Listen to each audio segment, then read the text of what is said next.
good, Roughnecks fans, and welcome back to the Rough 'em Up podcast. I'm your host, Colin Watkins, and it is great to see you today. We are getting very close to UFL kickoff, training camp in about a month. So we are rapidly approaching a lot of great stuff as UFL fans and as Houston Roughnecks fans.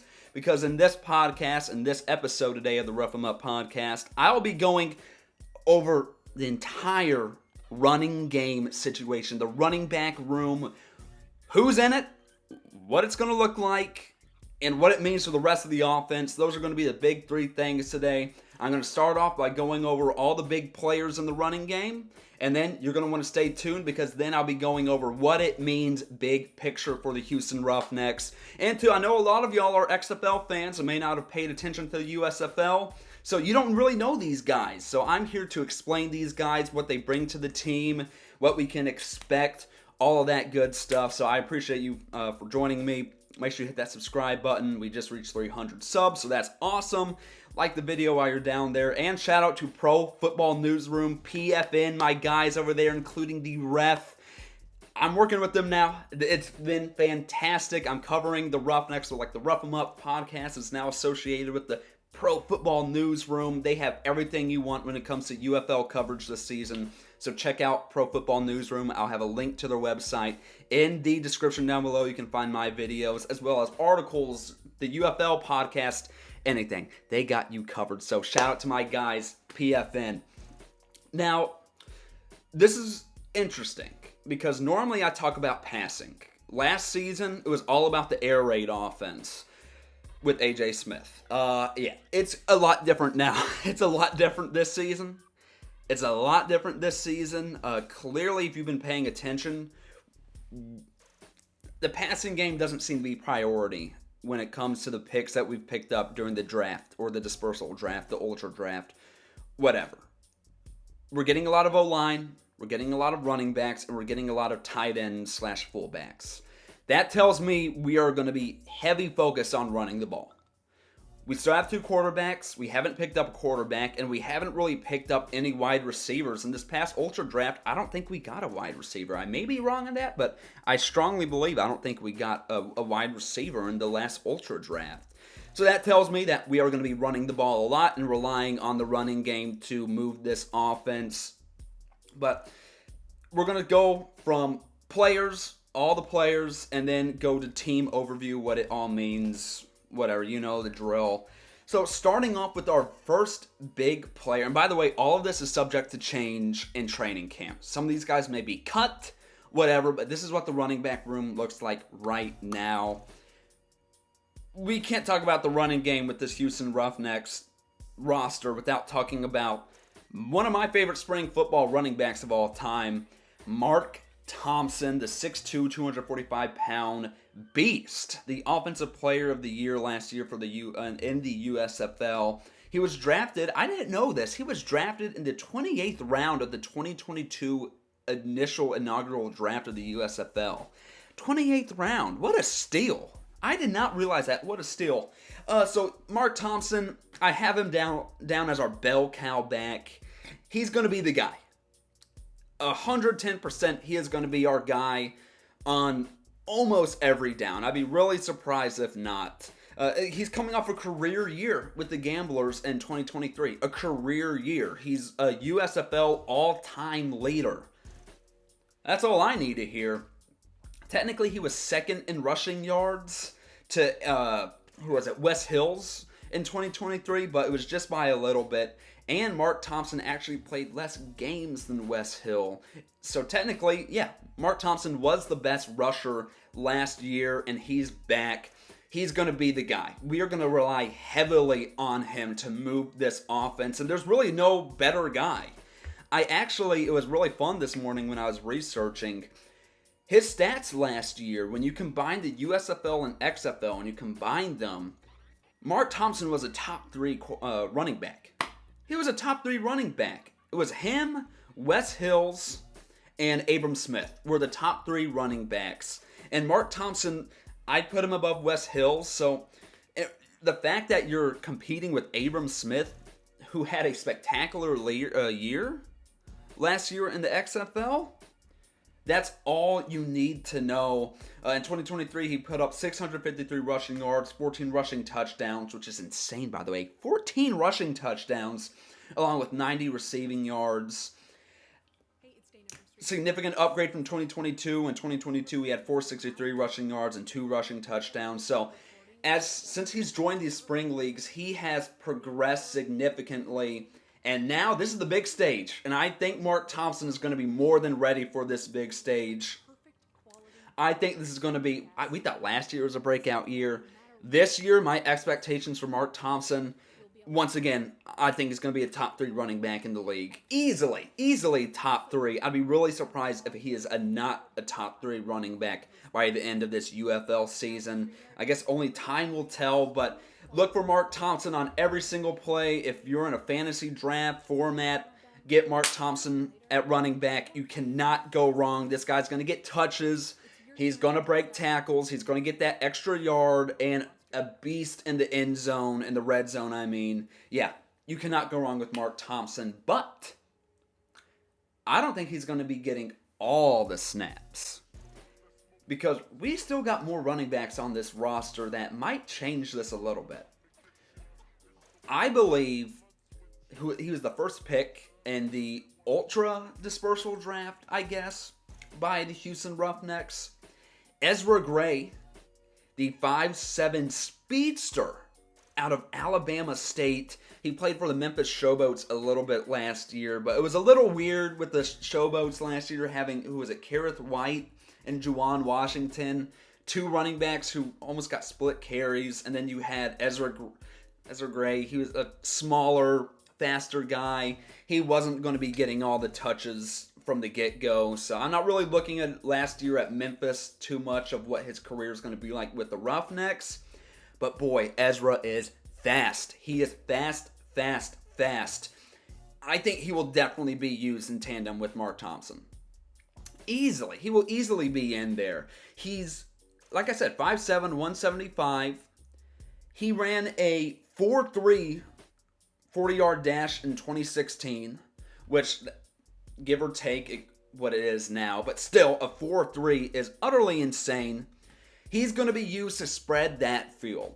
He's going to spread the field. Mark Thompson, that brute force running, and then bam, give it to Ezra, and he's zooming, speeding the human joystick.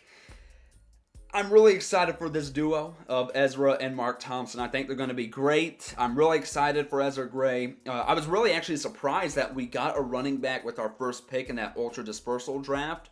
But after looking more into him, I don't think we missed on this. He will be used. He won't be a starter, but he will definitely be used, like I said. And he actually reminds me a lot of Bryson Allen. Remember, Roughnecks fans? Remember Bryson Allen? I actually interviewed him on Twitter, or I posted the interview on my Twitter. Bryson Allen is 5'5", 157. Gray is 5'7", 175, so a little bigger. Allen had a pro day 40-yard dash of 4.4 in 2018.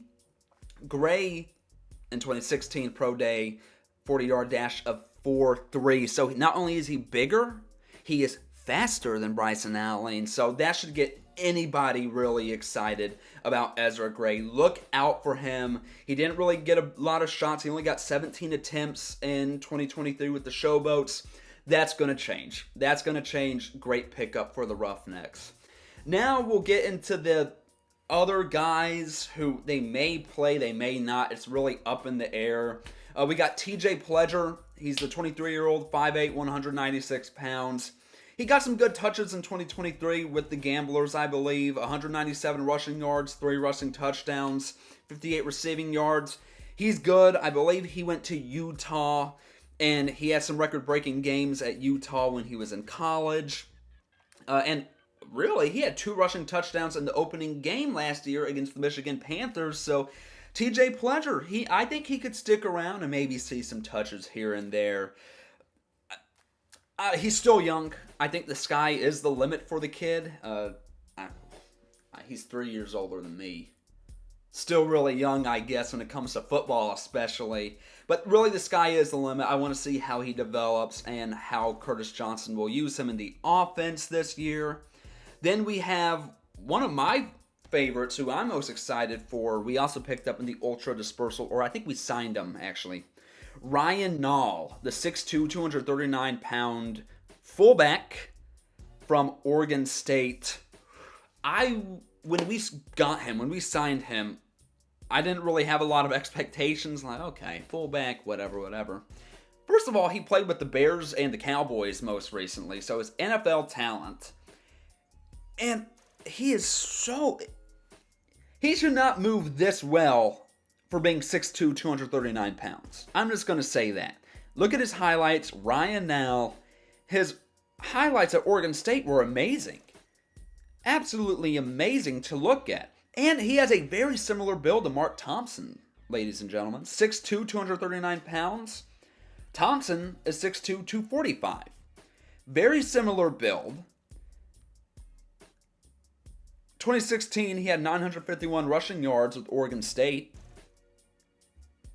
I'm really excited for him. He may be a fullback, maybe a running back. Hell, he may even be a tight end. He does have some receiving upside as well. I don't know what his role is going to be. We'll see after training camp if we cut some of our tight ends or whatnot. But definitely expect some touches at the goal line if he makes the team. 100%. This guy's an NFL talent. 6'2", 239. Have him out there with Mark Thompson. That's going to be a two-headed monster. So Ryan Nall, I'm really excited for him. If he stays on the team for training camp, sky's the limit for him as well. I'm telling y'all, folks, this running back room is stacked. Any of these guys could be starters. Any of these guys. Then we're going to go to two wild cards. We have Tyon Evans. He most recently in 2022 played at Louisville, put up 525 rushing yards and 6 touchdowns there. Definitely a starting caliber player. He also played at Tennessee before Louisville.